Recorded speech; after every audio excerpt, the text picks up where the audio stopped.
Yeah. Two friends from Iowa finding out what's beyond living after death. C&R isn't just about the paranormal. It's about bringing the community together by sharing their experience, evidence, and the fun moments during a paranormal investigation, so that you, the community, can be a part of our journey. Welcome to C&R Paranormal Podcast.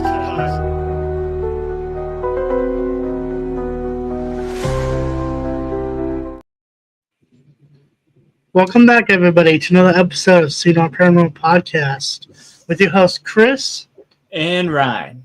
Tonight, we have a very special guest. Her name is Brittany with Get Batty with Brittany. Hi, guys. How's it going?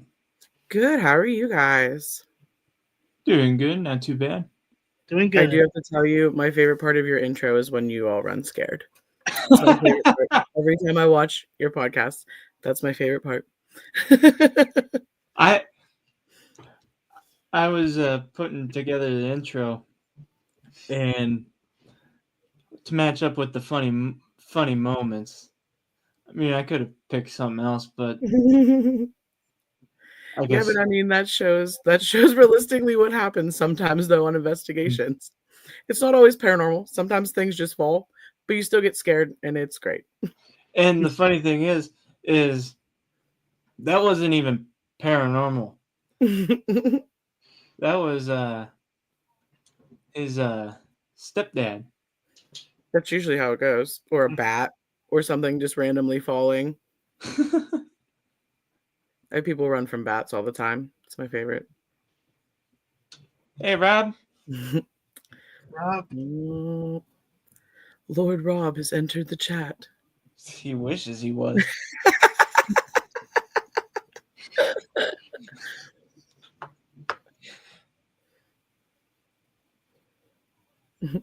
All right, should we get started?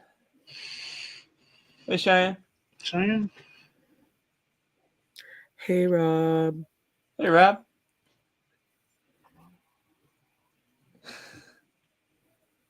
So we can start with the first question. Mm-hmm. Tell us what made you get into the paranormal field. Being born, really. My whole family is kind of always, not my whole family, my dad's side of my family, has always kind of been into all that kind of stuff. My great grandma, is Irish, and she used to read tarot cards with regular playing cards. She knew how to read just a regular deck of cards like you read a tarot deck. So I grew up with like people doing that kind of stuff. She grew up cleaning houses in a very rich neighborhood around here in the very early 1900s, and it was during like the spiritual movement where everybody was doing seances and talking through spirit trumpets and doing all of that kind of crazy stuff and awesome stuff. And so I don't know, it was always kind of something cool in my family, something unique. Everybody always just kind of had abilities and never called them abilities. We always just, like my great grandma always just knew things. My grandma knows things. My dad was a very gifted psychic medium. So I kind of always grew up doing things like that. And they didn't call themselves witches either by any means, both sides of my family. But like I said before, like whenever we were talking beforehand, I grew up in the Appalachian region in Pennsylvania, like in the mountains. I still live in the middle of the woods. So we grew up, like harvesting herbs and drying herbs and collecting things and growing everything for ourselves. And I remember like growing up with, I had the opportunity of knowing a lot of sets of my great grandparents and spent a lot of time with them growing up and gardening with them and doing things. And it was just common practice for the farmers around here to talk to their crops, to talk to the bees, to talk to the birds, like all of that kind of stuff that now when we look at it and doing those practices, a lot of times that label of folk practitioner or witchcraft or like any of that kind of stuff is labeled on it.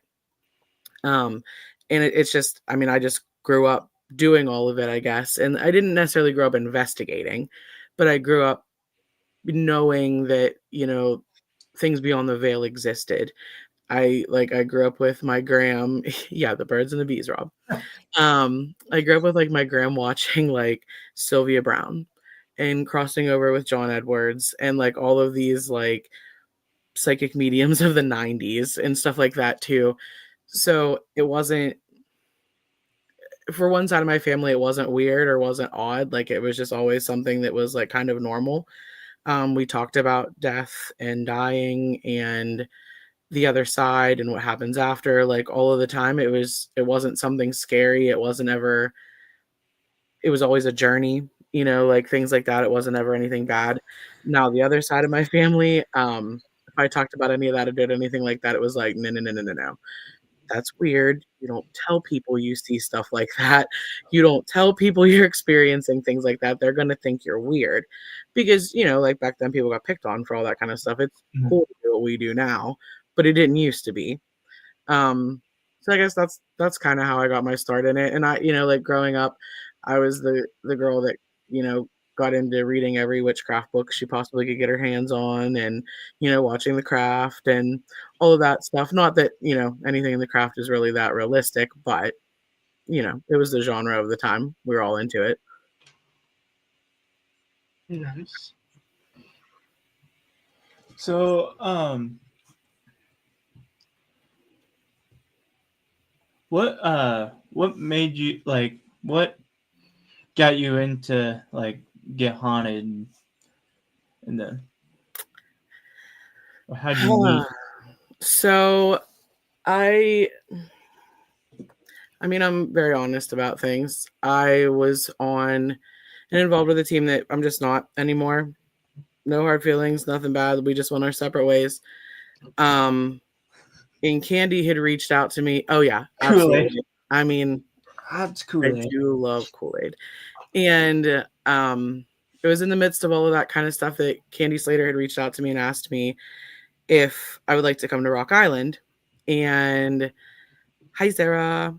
And at the time I was like back and forth about it. And I had actually met and was talking to Patty Negri and she was like, girl, do it. She's like, do it. Go out there and do it. And so I had messaged Sarah and was like, look, like, I don't know if this is something I should do. Like, I don't want to bring drama to anything, like yada, yada, yada, like just this, whole thing. And I just was kind of venting to her about kind of like being ready to kind of step out of the paranormal world altogether. I just was not in a spot where I wanted to be or anything at the time and got on a phone call with Rob and Sarah. And by the end of it, I had a whole new outlook on things, talked to them for a very long time, made up my mind that I was going to Rock Island, then that I was going to Gettysburg to meet Annabelle and meet Dan and Nesper and all of them. And that whole experience absolutely changed my path and my whole life. And then, I don't know, just getting to know them and meeting them in person at Rock Island. And I don't know, we all just clicked and I fell in the family. So you drank Rob's Kool-Aid, huh? Yeah, he brainwashed me pretty much. It's actually because I love Sarah so much. And we're besties and I love her. I mean, I love Rob too, but he just threw the Kool-Aid in there. So Hey, Chris, I'm Angie is asking. Oh, sorry. It's okay. Angie's asking where you based out of. I am in kind of I'm terrible with directions and I try to tell people where I'm from. I'm like an hour and a half east of Pittsburgh in Pennsylvania. So I'm in the Appalachian Mountain region of Pennsylvania. Jason. Yep, see, they get everybody with the Kool-Aid. They just lure you right in with denim, pink shorts, and Kool-Aid. And it's just cult. You're done. My certificate's right there.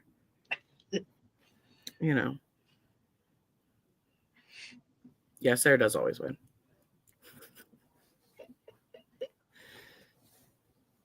So, what was the craziest reading you have done? Is there any reading that you have done that you thought was crazy at all? I mean, there's been numerous instances that are very strange and odd to me that like I'm still on this journey. I had experiences growing up with, kind of being a medium and all of that kind of stuff, but then kind of really blocked it out of my life. It was very hard to deal with. I just didn't want to deal with it. It scared me, to be honest. I experienced a lot of dark things before I experienced anything light. And I didn't have anybody, like, I didn't understand it. My dad experienced things a whole different way than I did. And we weren't always eye to eye growing up. And so I didn't really have a mentor. So I just literally shut it all down, blocked it all out. About a year ago, I ripped the Band-Aid off and kind of started accepting it all again and like doing reads for people and experiencing things and letting things in and acknowledging messages coming through and stuff like that. And I still need that validity sometimes. So I still blow my own mind. Like I'll get messages that come through or something for people, and then I'll reach out to them and tell them, or, have them come up to me and at a booth at an event and I do a read and things come through and they validate me like with whatever, with pictures or this or that or whatever. And it blows my mind. The craziest one I think I've had so far, and I, even on investigations, I go in and I do like my medium thing, but I also love equipment. So like, it's really cool whenever like I say something that I'm like picking up on and then the equipment goes off like in agreement, or one of the like an novelist or something, or my tempest will come up and say the same thing that I just said. So that's pretty cool too. So I've had like instances of that. The craziest read I think I had was actually on Halloween. I read this woman that literally only me, my husband, and my good friend Leah, who's also in the chat, we were the only three that saw this woman at the event. And there's a couple hundred people there. It was a very busy event. Very unique person, very unique story, very everything, but like I connected with her like crazy. She stayed after my speech to speak with me, like all kinds of different stuff. In all of the hundreds of pictures that exist from this event, I cannot find her. And she was there the whole night. Nobody else that I've spoke to, but like the three of us, remember seeing her, anything like that. It was very strange. Like her reading was really cool and everything. And I picked up on like some familiarities and different things, but it's like, even to me, it felt like when I spoke to her that we were in slow-mo and everybody else was speeding by past. And it's just like, now looking back on it, it's like she never existed there at all. Huh. So I don't know if it was like, like a visitation from somebody, like specifically for me, that I was meant to experience that. And like my husband has gifts too. He likes to pretend he doesn't, but he does. And Leah is a very gifted psychic medium. So, it made sense for the three of us that were all right there, like at my booth and around my booth to see her. But, nobody else. Like, I mean, like I said, it was a crazy busy event and nobody else saw her. And she was dressed very uniquely, looked very uniquely. There's hundreds of pictures out there that exist that she should be floating around in the background of. Everybody else that I read, everybody else that I connected with, communicated with, are all in those pictures, and she's not. So like, that's pretty strange to me. It's been a couple of days and I'm still trying to like wrap my brain around what all that was. It was like different. Like you guys took a picture with this lady? No, she like I didn't take a picture with her or anything like that. I read for her and she was there all evening. Like she came in and listened to my speech and was there. And there's pictures of my speech. There's pictures of the whole audience of my speech and she's not in them. And I spoke with her outside. There's other pictures of like everybody else around us. And she's not in any of those, like in the backgrounds of any pictures or like anything. And she was there like the whole evening, the whole event. So you'd think, you know what I mean? Like, think about like when we were all at Rock Island, like if somebody was there all day, experiencing everything at the event, they were in the background of somebody's picture somewhere. And like this lady would have stood out, like absolutely stood out. Like I would have been like, that's her in the background of a picture. Nope, not there. Oh, wow. Yeah. So that's, so far to date, that's probably my strangest read. Like it was a good read, like good communication. Like if she was real in there, like I felt like I helped her and everything like that. And I can't I know she told me her name. I cannot remember her name. She took my card, but like never like added me on Facebook, never followed me, like never, like it's weird. It's a very strange Halloween night. That's weird. Mm-hmm. Rob, you what? I said that would make it. Yeah, I just started looking at the comments. Jason, literally, like she's not in any pictures, like gone. And she was a very specific looking person. Like she had like really beautiful, like red ringlet, like dark Irish, like looking like dark ringlet red hair with a little tiny top hat on and like all of this stuff. I remember exactly what she looks like in my mind, but I cannot find her anywhere. Like anywhere. Doesn't exist. And I know who she reminded me of and like who like, connecting with and stuff like that, but it was strange. Very, very strange. It was a really cool experience. Like it wasn't bad or scary or anything like that by any means, but that's probably my strangest read to date, that she just like doesn't exist.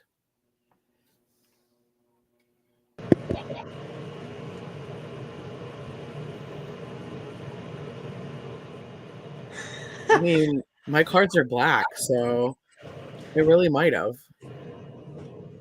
I was just gonna say, could it be like a spirit just manifesting itself and just? Well, that's what like that's what I kind of thought too. Like, like did they manifest so hard that I just couldn't tell the difference for once? You know what I mean? Like that I didn't know that it was a spirit sitting in front of me. Like she was so close to the veil or past the veil that, I don't know. It was just strange. Or when these dudes have me back on the show in 2028. He said he had a similar. You'll be on the show again, Ron.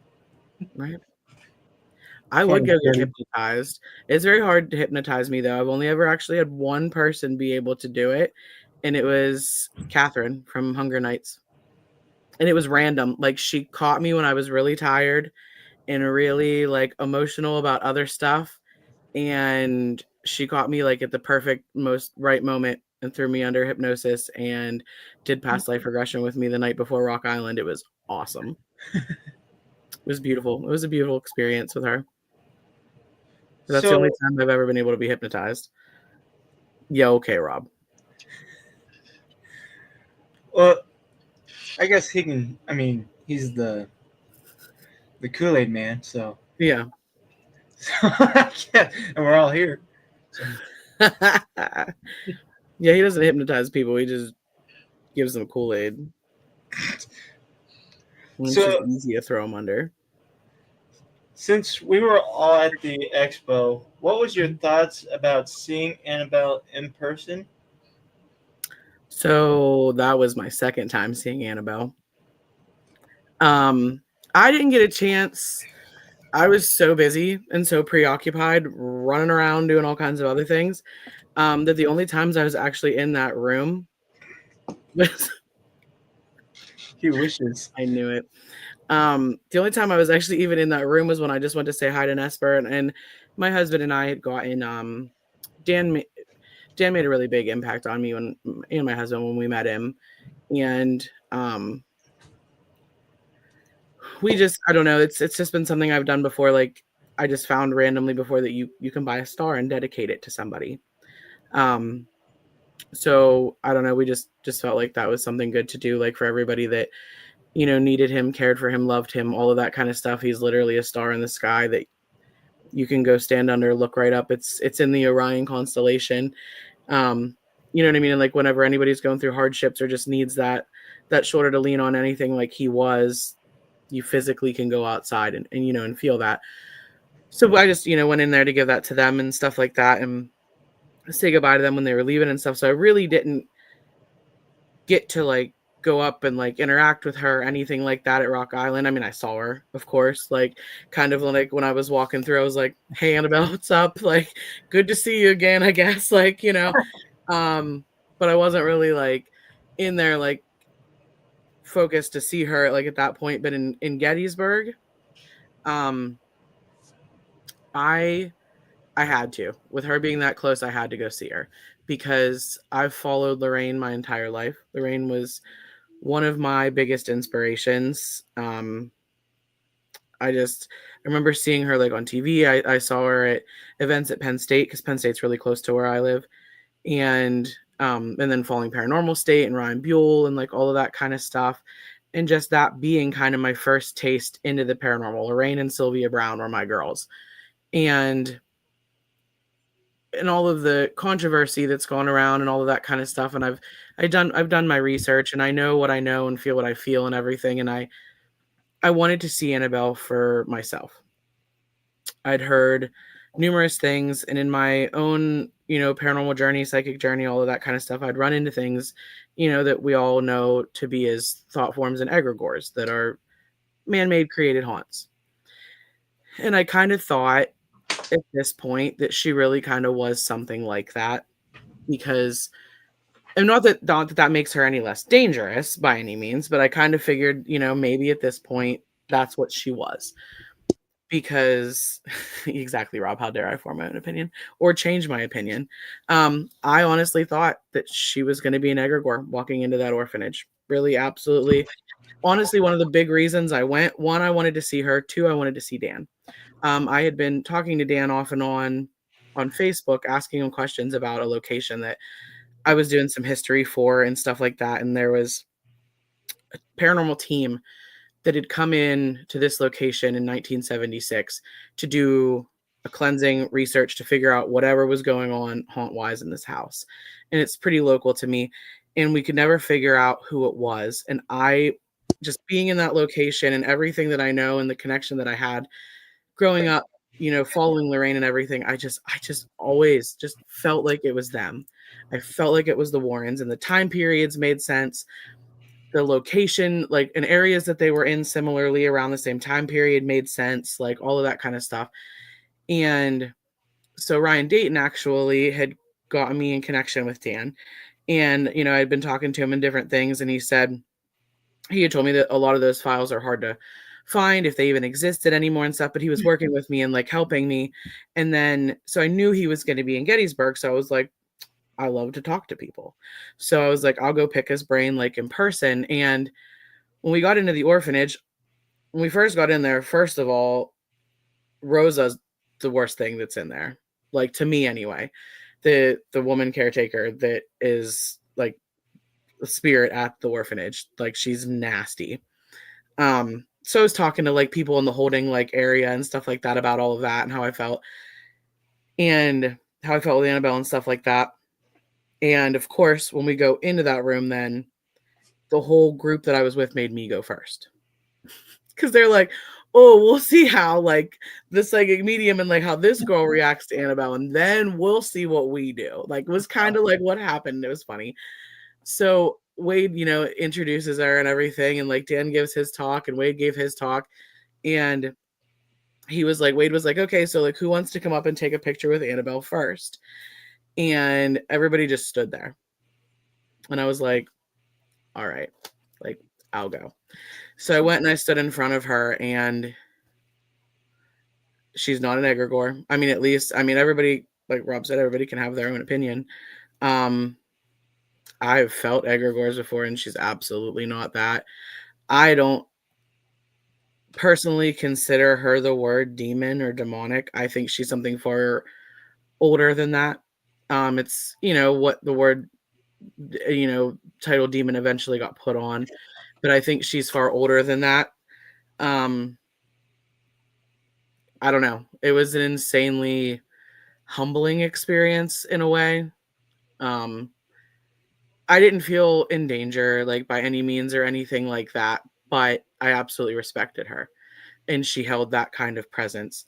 And then, we spent our time with her for a couple of minutes, took our picture with her and stuff. And then Dan was sitting over on benches they had along the wall, observing everything. Cause he's very careful with everything that goes on. They all have to be. And so he was watching everything, and I went up to him and I was like, hey, like, like we talked online, and he was like, oh yeah, hey, what's up? And I was like, just kind of wanted to pick your brain in person about some things. So like we were allowed in there for like a half an hour, 35 minutes, something like that. And I literally talked to him that entire time. Like, we all of a sudden looked up, and he was like moving around different places in the orphanage, like in that space, watching everybody. But he kept saying, like, no, walk with me, walk with me, walk with me. Like, he wasn't like, it wasn't like he didn't have the time of day for anybody. Like, he was incredible, and just let me like pick his brain, and shared so much knowledge with me that day. And then all of a sudden we were like, oh, holy crap, like, we gotta go. Like, so we grabbed merch and like left. And then, like, unfortunately, like 2 days later, we got the news that everything had happened. And I'm just devastated. Like, I can't even imagine how, everybody so close to him felt when I knew how I felt. And so that whole thing was a very big meeting Annabelle for the first time. That whole experience, that whole overall, just everything that happened that whole weekend was a lot. So then, when she was at Rock Island and stuff like that, like, that wasn't it, I guess it wasn't on my mind. Like, it wasn't that I didn't care that she was there by any means, but like, I only popped in there just to see. I was so busy for one too, but I only popped in like twice quick to see Nesper, and to see all of those guys and everything like that. And but now we're going to the Warren house, so I'll see her for real, up close and personal, investigate with her this time. So, and everything else that's in there, the other 750 plus objects. So, after Rock Island, after Nesper left and all that, what'd you think of the energy in there? It was crazy. Well, we ended up being like the team that somehow, or like little group of people that somehow ended up in that space right after Nesper pulled out and left. My husband, Tom, and I all were in Looney's Lounge doing some like EVPs, and we had my husband under Estes for the first time and stuff. Had some cool stuff going on down there. And then we were like, well, like, let's go up and see, like, where everybody else is, because it was just the three of us. So we go up and we were like, oh, nobody's in here anymore. Like, this is probably a very interesting space to investigate right now.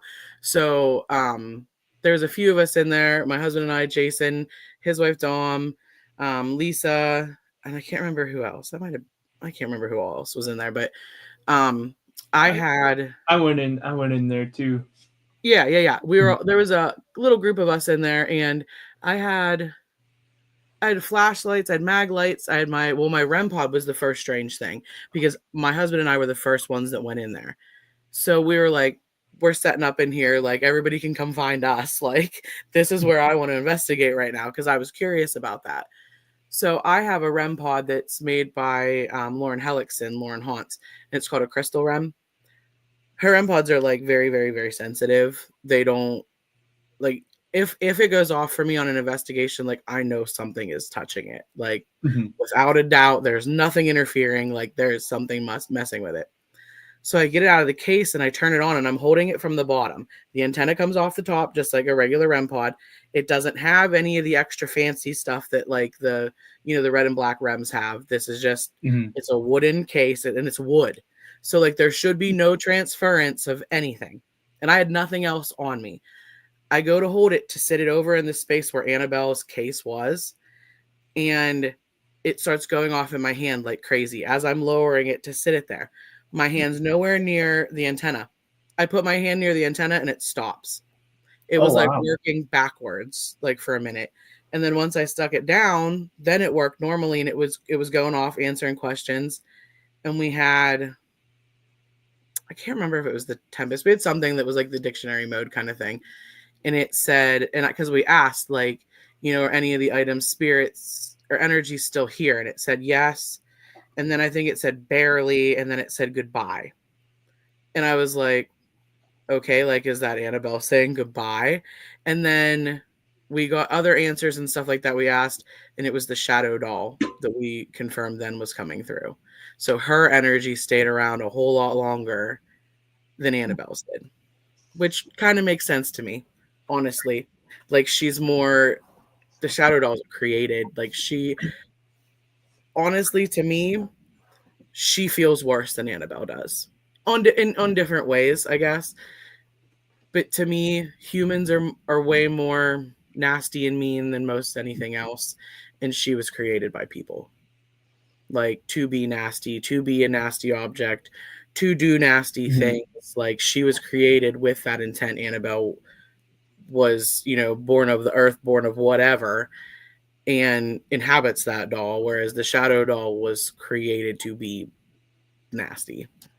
I know when I went in there, I sat in the chair and it felt like the chills that I felt, like it was moving up my arm, around my head, and down my arm, and then it was going back. Yeah, like a cycle. Like it, even like where we had equipment like set up, it seemed like it would do that. It would be like mag light over here, then the mag light over there, then something in the middle, or like it was going like in spans back and forth. And then it seemed like, I know, like Lisa like felt like something like grabbed her shirt or like pulled her shirt and she had to go. She was like, I'm out of here. And then we just all kind of sat around and had like conversation pretty much with whoever or whatever was there with mag lights and stuff like that. It was pretty cool. Chris, did you go in there after they left? No, I was helping doing something else right after they left, but we went in before the VIP investigation. And then I actually went in 2 weeks after Annabelle was there, where they had a the QCI locations would come in and talk in the archives. And I got right when I walked in, I got a really bad headache. When I walked out, I was just fine. Yeah. And to think that, the energy could still be there that long. Well, like, I mean, they had so much of it there. Like, you know what I mean? Like, for me, like the shadow doll was there. The satanic idol was there. There was a bunch of stuff there that all could leave its own little stain and remnants behind. I don't ever really, I don't know, like being in the Roadhouse, like afterwards and stuff, it literally felt like whenever we were in there investigating that night, like when she said, like when it said goodbye, like it felt like she said goodbye. Like her energy, because I had encountered her energy in Gettysburg and then again in Rock Island, like it literally felt like hers wasn't what was left behind. Like she was like, okay, bye, like I'm out, on to the next thing, whatever. But whatever else, all the other things that they had brought with them and everything else that were there. Also the energy of all those people, all of those thousands of people that went through those doors and through that museum. Some of them were there for reasons like we are. Some of them were there just for the thrill of it. Some of them end up terrified there, all of that. Like there was just so much energy in that building that whole weekend. That all leaves a stain in it too. Yeah.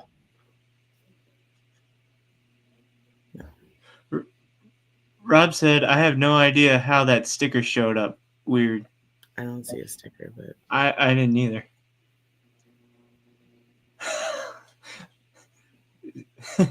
Is he who knows? Well, yeah, you never know. It's hard to say. Spiked Kool-Aid. Kool-Aid. Yeah. Kool-Aid Jello shots or something, get exciting with it. Festive. So when you're at an investigation, what is your favorite experiment to do? Or tools you like to use? I mean, I like to go in places. I'm a huge history buff, but I like to go in places blind if I can. It just helps validate me, as a psychic medium and stuff. And I like to just go where I'm led when I get there. And I like to do I do like to deep dive history after the fact. Because it helps validate me, one, and I just love the history of it. I just like to know, after the fact. But so like honestly, I'm my favorite piece of equipment, but I also really, really like dowsing rods. I have tons of equipment. I love equipment. So like I can't say that I don't, but I love setting it up along with myself. So I actually just ordered from Dave Giuliano the other day, I just ordered a set of the light up dowsing rods to use like in the dark, because I investigated with Patty Negri last June, and we were investigating a jail together, and she has a set, and she handed me her rods, and she was like, "Girl, try these." And I loved them. Like, it was really cool that you could like ask spirit what color they wanted them to be, like if they preferred them to be a certain color. Like if you're communicating with kids and it's a little girl or something, you can set it to pink or purple, like, or it's a little boy, green or blue, whatever. Like That's so cool. like I think those are really cool. He has a REM pod set too, or like an EMF kind of REM setting that they'll go off and flash if something's actually touching them. But I just like the regular light up set, for me. And then I have some new pieces of equipment I haven't got to play with yet that Lauren Hellickson has designed and made. REM pods. I really like my databases. So like we have a Tempest. I'll use Necrometer like on my phone, stuff like that. I don't know. We have pretty much everything. The only thing I don't have is an XLS, I think. We have dead bells, tripwires. I like tripwires too. It's kind of cool to put. I love going under Estes, so like it's kind of cool to put somebody under Estes and put a tripwire around them, like on top of it, so then you can see if something's like gonna walk up to them or whatever. I don't know. We have all kinds of stuff. I have music boxes, and I need to get. I have it's an old school Slimer Ghostbusters car that has motion detectors on it, and the one motion detector on the front turns the headlights on, and the other motion detector makes the car drive. Oh, But wow.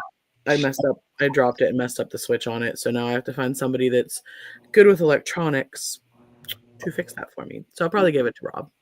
Where'd you get that at? Online somewhere from the UK, actually. Shipped in from the UK. Yeah. I know there's probably places online, like people around here that are, like in the States that make them. But I don't think it would be all that kind of hard. They're just two like regular motion detectors that are just like cut in and mounted in the car. And somehow it's connected to the battery that makes it, move, because it was a remote control car. But ooh, yeah. I didn't get the one. I don't have the one with sounds. I just have the one with colors. I'm not that fancy. Is that the one on Ghost Stop with the octopus looking? No, that's Ghost Stop's thing. The tripwire is on Ghost Hunter store. It's Dave Giuliano's store. And it's the tripwire it's a cable, and it has little pods, little white plastic like pods the whole way along it, and they light up. It sits there as pink or purple, and then when spirit touches it, it's like EMF. So when spirit touches it, it lights up different colors. So you can like line it up. You can either circle it around somebody, or you can like stretch it down a hallway. You can wrap it around a stairwell, anything like that, and you can watch spirit walk with it, or you can say like I've put it down like a set of steps and said like, because like to get intelligent communication, you can say, okay, can you touch the thing on the third step? You touch the pink light on the third step, and if they touch it, it turns like it's all the different colors like through like the spectrum of like all of like other equipment that turns rainbow. So like the stronger they're touching it, the brighter the color goes up. It's like pink, then blue, then green, then yellow, then orange, or something like that the whole way up. Yeah, you can like physically like watch them walk or anything on it. But it's on Dave's store. That's one piece of equipment that we don't have that we want is a tripwire. They're awesome. They're honestly one of my favorite things. And it takes a beating. Like I'm not I don't take my Tempest out a lot because my husband's like, that thing was like $500 and you're gonna bust it. So I only take that to like some fancier locations or like where it's carpeted until I get like a nice carrying case for it, because it's not fragile, but it's a little fragile. Everything else we have, I'm not gentle. And that tripwire, like it comes in a really cool carrying case, like bag and stuff like that, like a real heavy like Carhartt material bag with like a big carabiner. And exactly, I do fun stuff like that. And you can get kids, like you can set them up and get activity with kids that way. Or like a location I used to investigate, they had a barber shop, so we would put it around the barber chair, and so if the barber was walking up to do haircuts or anything like that, like you could see him and where he was stepping around. I don't know where. It doesn't sound weird to me. Doesn't sound weird to me. How about you, Chris? I think it's too much Kool-Aid. I was just. You might. You know, you'll have that. It also, I mean, it could be That all the was- haunted dolls that I have sitting around me. There's also that, who knows? But, yeah, what other equipment? I have. Sorry. No, you're good. I have Yeah, I have a dead bell too. That's probably the pieces from Lauren are the two pieces that I have that are the newest, the Seer and the Nova. But I haven't used them yet. They're gonna be debuted for me at Mid-O. Chris, is there equipment that you want to get that we don't have? Yeah, I'm forgetting the name of what it was. We've been wanting it for a while. Well, I know a music box is one for sure. I have the music box that I got from Dave's shop too. It's Paratronics' brand, and it has Mike Myers printed on it, and it plays that song, and the sensor that's on it is so like specific and sensitive. Like I love it, and it is pretty heavy duty too because it's 3D printed. Oh. So she's taking a beating, but yeah, I love it. I like that too. Chris, is it what I'm thinking of, the millimeter? Oh, I want a millimeter. And then the SLS camera.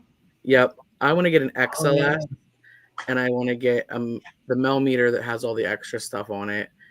I also want to get the new version of the Paranormal Puck, but they're a little expensive. I saw a picture of something that had a puck and it said Paranormal Puck 3. Like, it's the 3. That's what it is. It is the third one. They so it's kind of like an Ovilus that you download the app to your phone and you put the puck somewhere, like say you were doing it at Rock Island. You could put the puck down in Looney's Lounge and be up in the spot where like Annabelle and everybody was. And you can ask it questions from your phone or tablet or whatever, and it reads the response from wherever that other puck is in that other room. Oh, wow. Ooh. Where do they sell those at? Or are they... That's Go Stop. The third one they quit making them for a while because Bill Chappell was like reworking them and stuff, and the third one just came out. Yes, I use tons of non-electronic equipment. I use just regular dowsing rods, pendulums, regular bell. Like I have a regular desk bell that I bought at Staples, because if you set a dead bell and the regular bell next to each other, I've had it happen twice. I've tried to get it to happen multiple times, but sometimes you can get spirit to learn how to use that regular bell with the dead bell. And so then, like, if they're actually touching the actual physical desk bell that you bought at Staples for a couple bucks, like, I mean, that's some pretty cool activity. I like balloons. Yeah, I like to mess with balloons. Cat balls. We use cat balls all the time. I crochet a ghost cat ball holder that is like a cool trigger object. It doesn't have to be a ghost. I can crochet it in any shape, really. But it holds a cat ball. I like to look at like where I'm going a little bit. Like I don't like to look like way into history or anything, but like time period. So like then like yeah, like something like a slinky or like even a yo-yo or a string hanging down with a key weighted on it or something that like, you can get to swing, between stair levels, stuff like that. I like stuff like that too. I'm all for like any and all kinds of equipment. Curiosity is my game. So, what would be your dream location, whether it be in the U.S. or not? I have a whole list of those. Dream locations, I mean, like big dream locations. I want to go visit Catherine and Nico in Greece. I want to go to all the temples and investigate there. I think that would be incredible. I would love to go to Ireland. I know, like I'm huge on ancestry and history and all of that kind of stuff and genealogy. So I know my ancestry the whole way back to like the 1200s in some of Oh, my wow. family lines. And I know exactly like where I came from in Wales and where I came from in Ireland. So I'd love to go and investigate like those kind of, old places and like the places of old magic, and then Canada. I would love to go to Canada. I was literally gonna say Canada. Okay, McGregor, I was getting there. And then like I honestly like I would love to go anywhere and investigate. Like love to go to Canada and investigate. There's a lot of places in the United States. I'd love to go through South America and stuff like that. I think it would be really cool. I don't know. I just like to investigate and I love history. So there's not really a place that you're going to find that I'm going to say no to, you know? um, I, I really, really connect heavily, and I know a lot of us probably do, in asylums and prisons. I make a lot of strong spiritual connections with the spirits and stuff there because I think, sometimes when we investigate, the spirits that are there are drawn to people that were like them. Not always, but that they recognize energy in that is similar. So like I always tell everybody, like my speech the other day for the event I was at, like if I was alive in 1800s, even early 1900s, I would have been lobotomized in the early 1900s. Like it, hands down, I would have been locked up. I would have been in Penhurst. I would have been in Crescent Sand or in the Frick Hospital. Like 100%, they would have locked me up. So I think I connect with the spirits in places like that because they just feel that kin energy, Sometimes I think spirits connect with us just because they're curious or they want to or whatever. But for me anyway, a lot of places I go, that's where I find the most communications. Ouija boards, I use them, love them, not afraid of them, not scared of them. I am respectful of any location. If they tell me I cannot bring a Ouija board in, that's fine. I will not. However, educationally wise, a Ouija board, a talking board, which is like, the earlier version, talking board, a Ouija board, automatic writing, scrying, the Estes method, holding a spirit box, holding any ITC device, and communicating with any of it, holding my Tempest, holding an Ovilus while you communicate, all opens up the same pathway, the same communication link, the same everything as a Ouija board does. You can run into the exact same big bad anything on any of those items or any of those methods I just listed, using a set of dowsing rods. Anything like that you are physically touching or using in your hands or anything like that, you open that connection. You're asking for that connection to happen. So when you open communication with a Ouija board, you're asking for communication. When you go under Estes, you're asking for communication, and you're asking it to be channeled directly through you to be the mouthpiece. So honestly, like you're closer to that doing Estes than you are using a Ouija board. So for me, that's how I see it across the board. A lot of people don't see it that way. A lot of people don't understand it. Ouija boards were never meant to be scary. They were never meant to summon demons. They were never meant to do any of that until the movie The Exorcist came out, and they were used in the basis of that story. She found them. She found one in the attic. Pazuzu came through. Now there's the Zozo demon, all of this stuff. And everybody all throws it back on a Ouija board. Table tipping. You table tip, you're opening the communication the same exact way. You use a pendulum, you use any of that. You ever table tipped? It's pretty cool. No, but I want to try it. Yeah, it's pretty incredible. I used to have a tipping table, but that's a whole other situation. But yeah, it's really cool too. But you're doing the same thing. You're opening that line of communication, and that's what you do with a Ouija board. And it's whether or not you understand what you're doing, whether you're protected, whether you understand your own boundaries.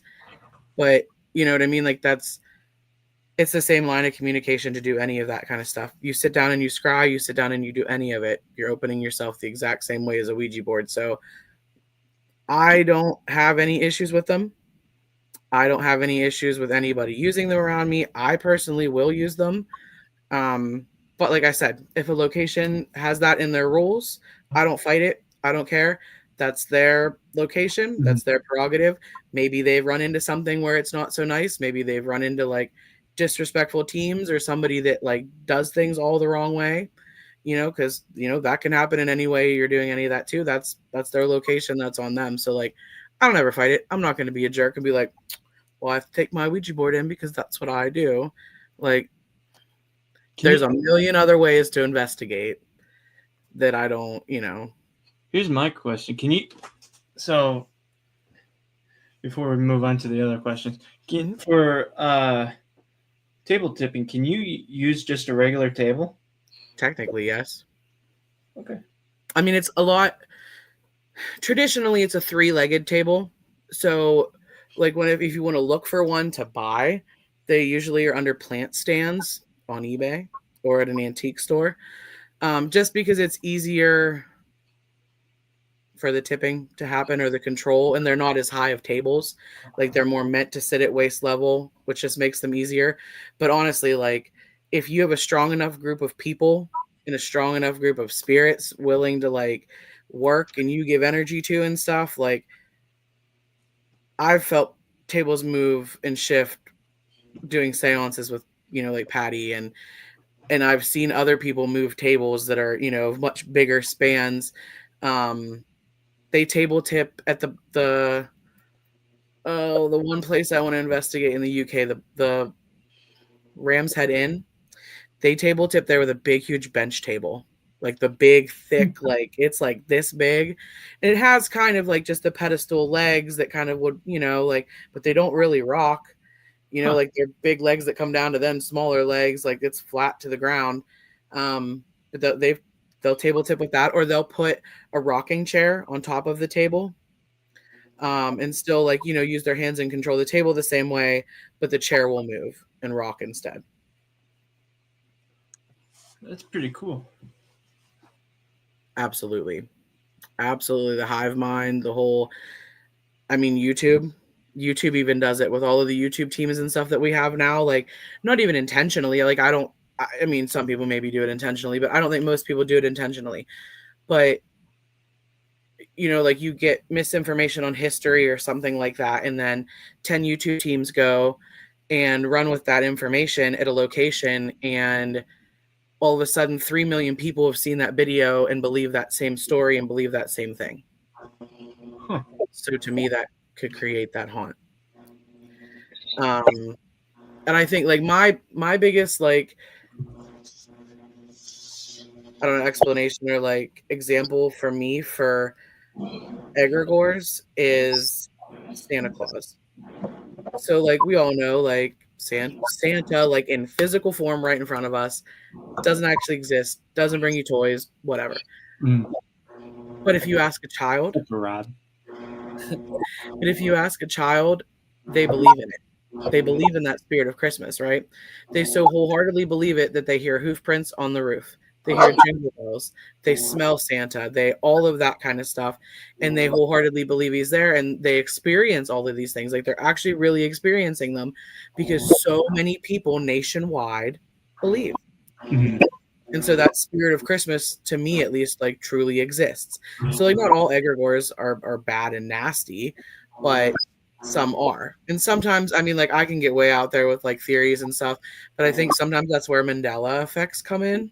Like some of them I think are things that are deleted from us that we're just not supposed to ever see anymore. But I think like so many of us all believe in like a false piece of information that it then it almost kind of becomes real.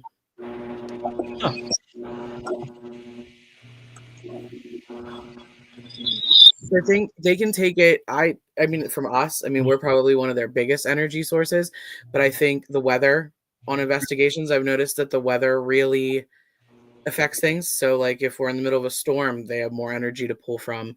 I've seen equipment die like that in front of me. They just drain the batteries out of it, and then all of a sudden another piece of equipment is going off, or like something happens. And I definitely think our own feelings and stuff go into that too. I think I try to go into every investigation, and before I go in, when I'm sitting in a parking lot, whatever, waiting to go in, I kind of give myself not a meditation, but kind of just like sit with myself for a minute, and I set everything that's going on that day aside. So, like, I don't know, maybe my tire got a leak or like in my car, or I broke something, or an unexpected bill came up, this, that, whatever, like all of those things that are stressing me out right then and there, like an argument with a coworker, this, that, whatever. I set those all aside. Try to, as much as I can anyway, or I acknowledge them and know that I'm going in there with those in my head. And I set that aside and I go in and investigate as clean slate as I can. Now, like, your emotions still are going to lead into it. So if you're way more vulnerable and emotional that day, for whatever reason, you just feel more emotional, like, like things just are getting to you a little more, like, you may be a little more raw on that investigation. You may be more apt to feel things a little stronger. You may relate to things that are there a little harder because maybe maybe a spirit on that location has gone through something that you've just gone through. Things like that. But I think we can totally block everything too. Like if we're too focused on what went on that day and the stresses in our own life and everything, well, you don't have extra energy to give off to anybody else, like to use to spirit or anything. You don't have the mental space or capacity to give for communication or like anything else to happen because you're too preoccupied with what's going on, like right here and there with you, like, so at least when I try to go on investigations, I try to like go in there level-headed, level-minded, set all of that aside and go in and just experience. This is a good question. Yeah. I mean, sometimes they do. I just think it takes a whole lot more energy for them to yell across the realm that they're in, the plane that they're in, to get to us. And a lot of times I think we're not all listening either. I think a lot of times they do try, and a lot more of us hear them in our head than we all realize even, like, or they do other things to try to communicate and we don't pick up on it or we don't notice it. We're so technologically focused that we don't have a lot of that communication anymore. Like the hair pull, the Mhm. scratching, Yeah. Even, I mean, there's even times that like we probably don't even notice any of that, or like literally hearing, like there's been times that I have not psychic medium, nothing whatsoever, have heard my dad come through. Now, my dad was also, like I said, a gifted psychic medium. So I think those of us that are into this kind of stuff, I'd like to think that one day when I pass, I would be good at coming across and communicating way better than most people, that don't do this kind of stuff. We literally are training ourselves to be fantastic communicators when we pass. So my dad knew how to do all of this stuff. I was on the phone with my husband one night. He works out of town sometimes, and he was working like on the whole other side of the state. And we were on Snapchat call because I live out in the boonies. I have no regular cell phone service usually when I'm in my house. So it's all like internet. So we're talking, and I just had him on like speakerphone. And I was like, I don't even remember what we were talking about or whatever. He was like playing video games in his hotel room, and we were just, being on the phone with each other. And I heard my dad, and my dad had an insanely distinct voice. Heard him come right through the phone and say my name and say hello. Oh, wow. And I was like, did you just say something? And he's like, no, why? And my husband doesn't sound anything like my dad, like not at all. And he's like, no. And I was like, and I knew I had full body chills, like from head to toe. And this was a couple years ago. And before I was even into like, doing paranormal, like in and out every day. And like, I just knew there were times on investigations at the house I used to investigate at all the time where I heard my other teammate's voice, plain as day, talking across the house. And she wasn't there. Like, I even thought we had security. They have security cameras in those houses or in that house. And like, so the team, like the two team leads that like own the house could like tap into them and see them. My husband and I were there live Christmas Eve into Christmas Day, we had the house. And we were doing an investigation and stuff like that. And we were on one whole side of the house. And I heard her talking. And she has a very distinct voice too. Heard her talking on the other side of the house. And I thought they were coming across one of the security cameras because she wanted to tell me something. And we were live. So obviously, like, she couldn't text me and say, like, hey, like, whatever. And my husband was up in this like cubbyhole crawl space. So I left him up there on live, and I went down the steps and went across the whole house and was like, hey, and I could hear her still talking. And then I was like, oh, she's talking to the spirits of the house, like telling them that, like, because it was like brand new location, hardly anybody had investigated there. And I thought it sounded like she was like giving them a pep talk, or like not a pep talk, but like, hey, it's okay, guys. Like, I know there's new people there, but like, you can communicate with everybody. Like, it's okay. And I was like, oh, I'm not supposed to like hear this. And like went walking back across the house, got back on the live, and I was like, dude, you just scared the crap out of me. Like, straight up, like, why would you do that to me? Like, you just scared the crap out of me. And she was like, and they comment in the live and they're like, girl, we don't know what you're talking about. Oh, wow. Like, hold up. So I was like, let me end this live, folks, for a hot minute. Give me a minute. I'll be back. So I got off the live and I called them. And they're like, no, like, we're seriously sitting here watching your live. Like, we have no clue what you're talking about. So then I went over into that room and had her come across and talk to me on the security camera. And I realized when I was walking into that room, I heard her voice come from like waist level and down to my left. The security camera is up in the right. And when you come through those cameras, like, it sounds like you're coming through like a walkie-talkie. So like it's not muffled, but like you can tell it's coming through a microphone, and it was not the same tone, like nothing. It freaked me out. Like, so I mean, I have, and even people on the live were like, I heard something, like I didn't hear exactly what it said, but I heard somebody else talking. So I mean, other people on the live even heard it. It just, so I mean, I don't know, like Spirit has, so like for like Angelina's question, like, I mean, I have had Spirit actually come and do that kind of stuff. Like, I mean, obviously there's some reason that they can't do it all the time, whether it be an energy thing or just they don't want to or don't know how to, or I don't really know. Like, I couldn't tell you all of that kind of part right now. Still on that journey of curiosity and trying to figure it all out too. But I mean, I actually have like psychic medium abilities, all of that aside. I've heard, you know, Spirit come through. Like, I mean, I would have straight up any day of the week thought that that was her having a conversation or trying to get my attention over there. Like, no bit of me at all that night thought that that was a paranormal experience until I realized that it was, and was like floored. So we have one more question before we head out for the night. What are your thoughts about this gathering next, or November 15th at Meadow Correction Facility? I'm so excited. I'm pumped. I will be there. I'm excited for once to not be vending and to be able to listen in on people's talks and like hear people speak and hear what everybody else has to say and not be like at my booth. And I'm just pumped for the location. Like, I haven't done any research. I know that it was an addiction facility and then a mid-grade correctional facility. That's all I know. I can tell that it already feels off to me. It's going to be an interesting location for sure. I'm excited. Like I said, I'm excited to talk to everybody. I'm excited to hear everybody's like speech, to just network and be community and like have a good time. Like, you know, investigate. I haven't investigated in a long time.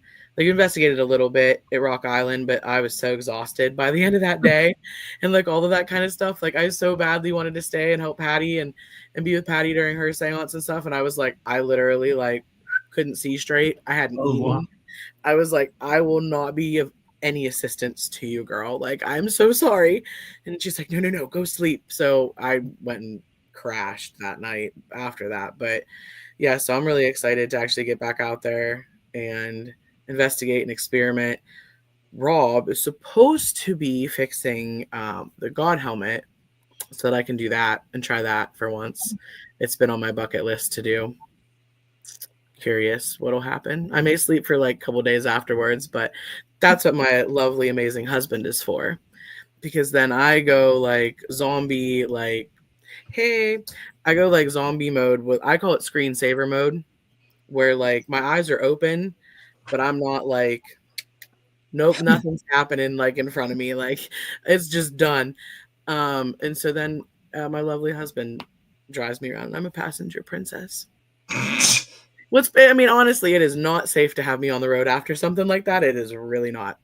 Because I'm just like, la da da da da. Like I'm so tapped and like so in my own head after doing things like that sometimes. Even Estes, like when I've done like really long Estes sessions or really intense ones, I'm just like out there. Yes, McGray, we do. So what's the helmet? So I don't have all my facts. So people can correct me if I'm absolutely wrong. But it was developed by a neuroscientist, I believe. And it is a helmet or set of electrodes that sit around your head that push out weak and small electrical pulses. And it's a computer program that it goes with that you can set it to do certain loops or certain patterns or whatever.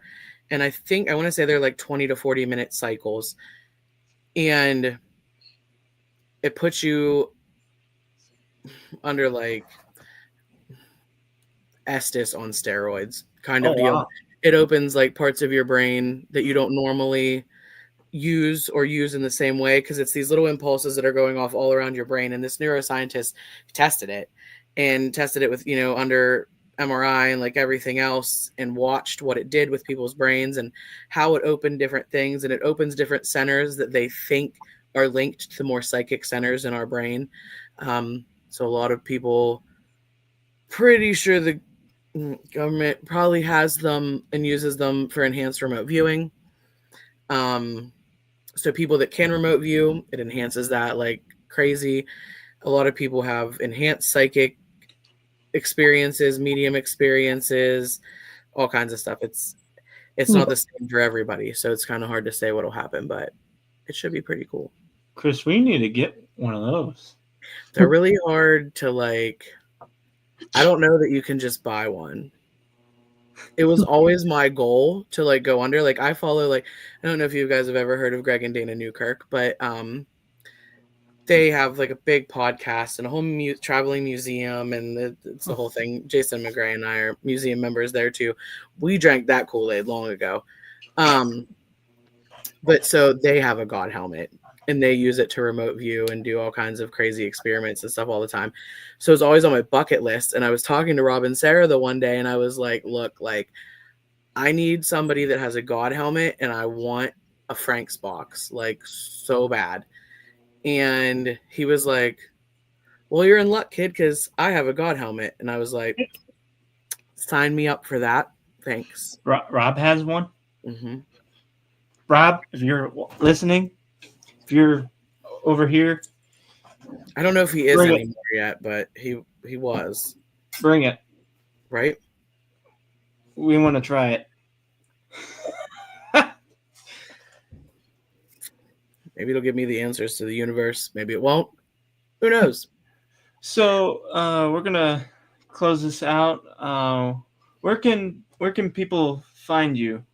If you type in "Get Batty with Brittany" on anything, any social media platform, you'll find me. If you type in Brittany Aaron Schaefer, you'll find me. Look for the neon green hair or a bat, and that's me. I help out and have a Claire class on. My lights are dimming. That's interesting. On Paranormally Blonde's community workbook. My Claire classes are on there if anybody is interested and all of that kind of stuff, which helps you. I have some meditations that are on there to just help people develop their own abilities and find out, how they can investigate better and use their own body as equipment. Always doing stuff with Get Haunted, my own brand. I kind of hermit over the winter, so the best place to find me is social media after mid-O until the spring awakens, and then I will come out of my hibernation. Yeah, I investigate when I can. I collab with people here and there. Like I'm kind of my own unit a lot of the times. So like a lot of the one team I do am part of and work with is Swartz Paranormal Investigators. We're like 2 or 3 hours away from each other. So a lot of times I don't get to be able to go out on investigations with them, but they'll remote call me and I'll remote view in and stuff like that. So that's always fun. So collabs with other teams and all of that. But yeah, Get Batty with Brittany is the easiest way to find me on anything. Alrighty. So where you can find CNR Paranormal is Facebook, YouTube, TikTok, and Instagram. All you need to do is search C the & R Paranormal, and that should get you to our links. With Get Haunted Midwest events, there's 2 coming up. There's one this weekend, right, Chris? Yep, this weekend, and then the 22nd, I think. So if you want to get your tickets for those on